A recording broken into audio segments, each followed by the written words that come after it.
ng kaluluwa ng mananampalatayang ito ay patuloy na kanyang niyayakap ang ating Panginoong Hesus.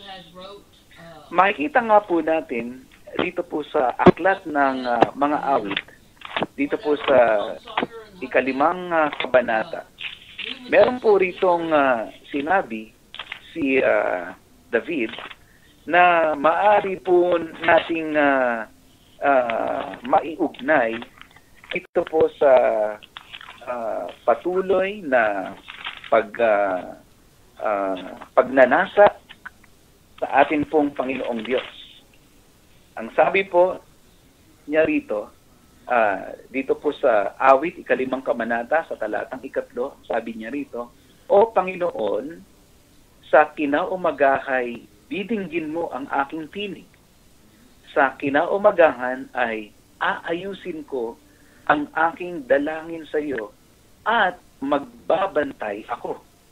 Kung mapapansin po ninyo, ang ginamit po na salita ni David patungkol sa kanyang paglapit sa Diyos, patungkol sa panahon ng kanyang pagtawag sa Diyos ay walang iba kundi yung salitang kinaumagahan.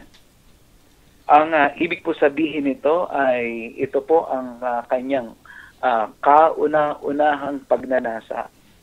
Ito po ang napakahalagang bahagi ng kanya pong buhay na dito po niya itinutuon ang kanyang puso, ang kanyang kaluluwa, ang kanyang isipan, ang kanyang kalakasan dito po sa napakahalagang bagay na hindi po niya pinababayaan sa kanyang buhay.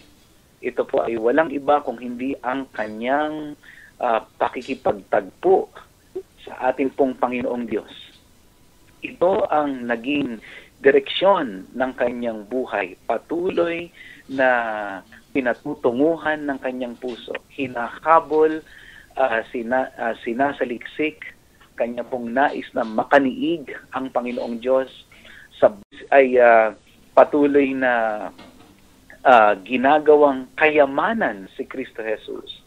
Kapag ang sabi po ng aklat po ni San Mateo ay kung saan daw po ang ating kayamanan ay dumuroon din naman ang ating pong mga puso. Ating po bang mga puso ay patuloy na dumuroon kay Kristo Jesus? At pinahahalagahan po ba natin, mga kapatid, si Jesus bilang Panginoon ng ating mga buhay? Ibig sabihin nito ay patuloy pa rin po ba nating sinasaliksik ang kanyang kalooban dito sa kanyang salita at tunay na nais po ba nating maintindihan ang kanyang kalooban at tunay po bang nais po nating ilakad patuloy ang kanyang kalooban? Ito ang unang bagay na nakapaloob dun sa salitang nag-uugat. Itong pinatutunguhan ng ugat. Ang patutunguhan dapat ng ating lakad ay walang iba kung hindi si Kristo Jesus bilang Panginoon. Ito po ba ang nais ng ating puso? Ang ikalawa ay walang iba kundi yung paglalim. Yung salitang pag-uugat ay hindi lamang tumutukoy dun sa pinatutunguhan ng ugat, kung hindi ang salitang pag-uugat ay tumutukoy din sa patuloy na paglalim ng ugat.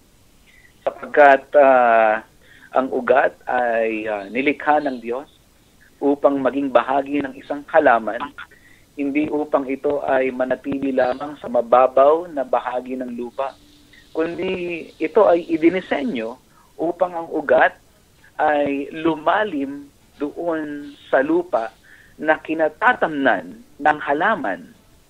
At ito nga ang ikalawang bagay na nakapaloob dun sa ating pag-uugat kay Kristo. Kung nais natin na tayo po ay magpatuloy sa ating lakad